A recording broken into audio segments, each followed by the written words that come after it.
Ladies and gentlemen, welcome to Press Pass, where I, Jason Klamm, get to abuse my press credentials. This week, I want to welcome director of The Blue Angels in IMAX, May 17th, Paul Crowder. Thank you for being here. Hey, Jason. I very much love the film. Stylistically, my favorite choice is putting my email watermarked over the whole thing. It really made me feel like I was part of it. But I really did want to, first of all, you edited one of my favorite documentaries of all time, Dogtown and Z-Boys.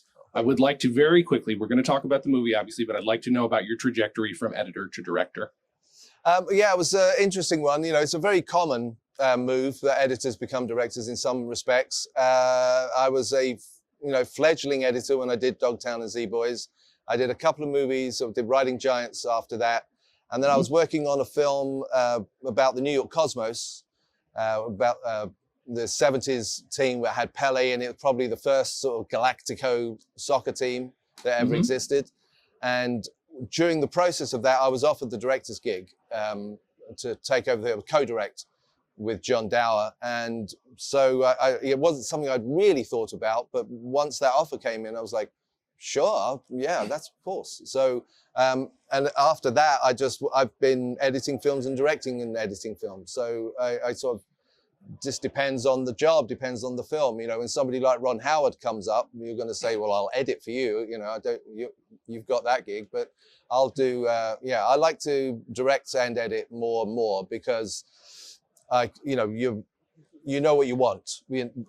I know what I'm going to need in the edit bay. I go out in the field and you know exactly what you want to get for the way you want to make your film. So. Of course. So this story takes place roughly over 3 months, but how long did you actually shoot for? Were you there for longer, I guess is my question. Yeah, no, actually we follow the whole 2022 season. Yeah, okay. So we do, from first show to the last show in November.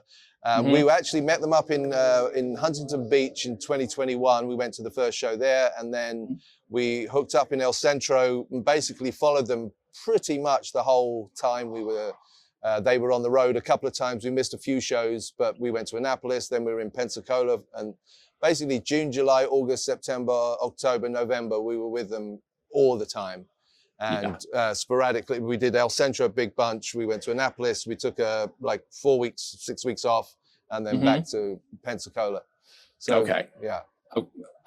There's a moment very early in it where there's a bunch of slang being thrown out so quick and fast. Did you ever catch up with it?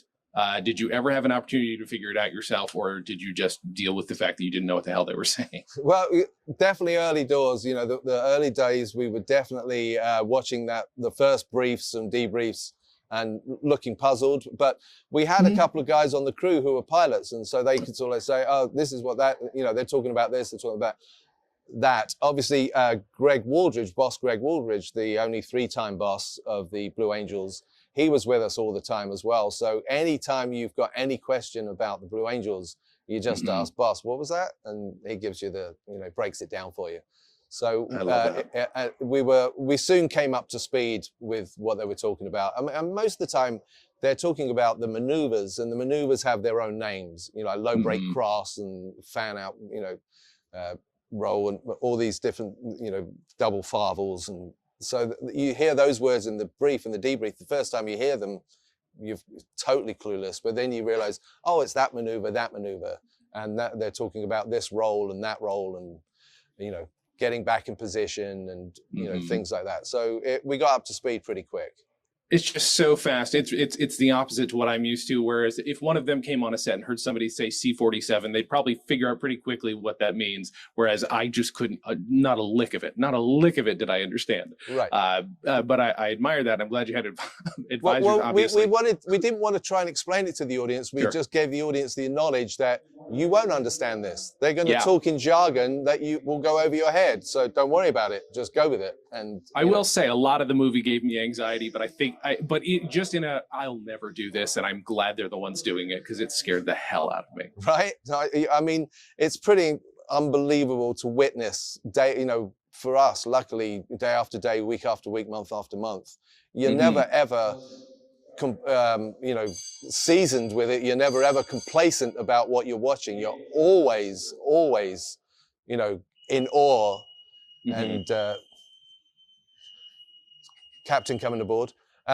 You're always in awe of what they're doing and wincing. I mean, every time those solos come, even though I know how they do it and I know the distances, you know, a lot safer than they look, you still do this every time the jets are coming at each other. I mean, you're talking about 22-ton jets going 400 plus miles an hour, flying opposite directions and, you know, spinning in the air and doing this right as they go by.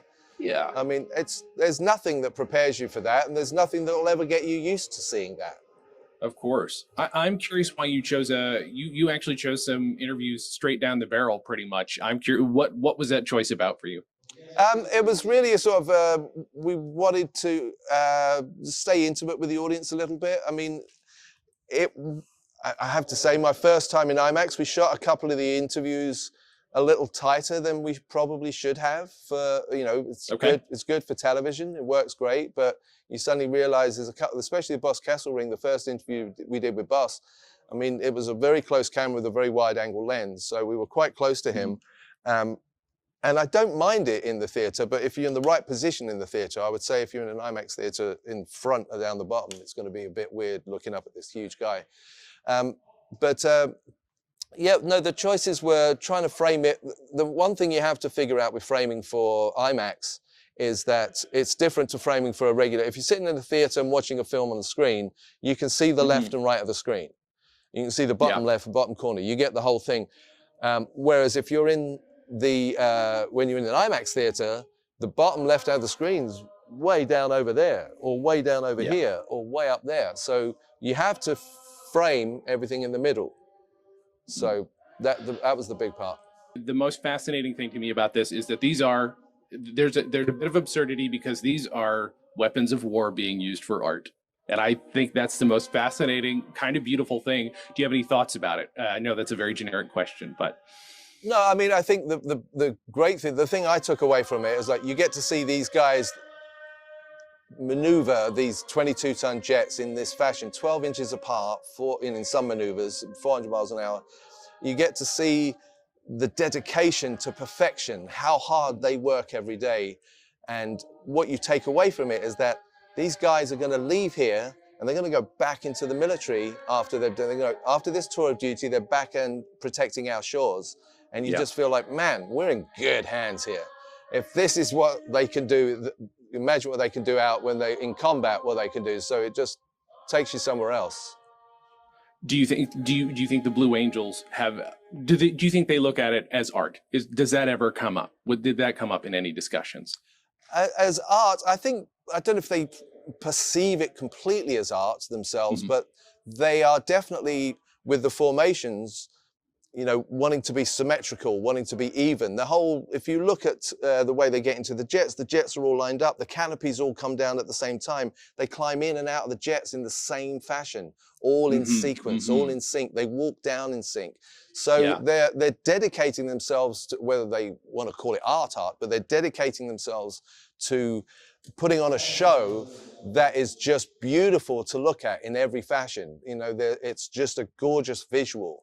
That was one of the things when we were filming. We couldn't put the cameras during the show days. So Saturday, Sunday, or Friday, Saturday, we'd have to have the cameras off the flight line because they didn't want the audience to have their visual interrupted by this ugliness. They wanted it to stay, this is what it looks like, this is the Blue Angels, not a camera crew in the Blue Angels.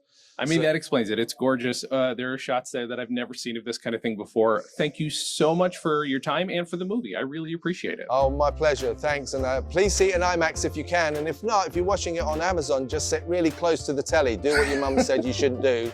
Get really close to the telly and turn it up loud.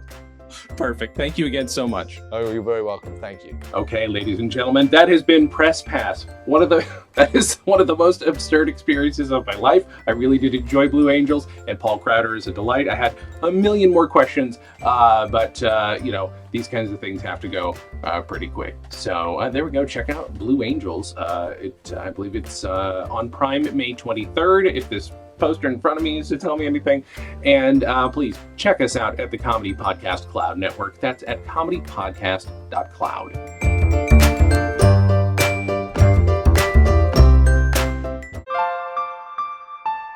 Comedy Podcast Cloud. Hey, it's my turn. I'm English.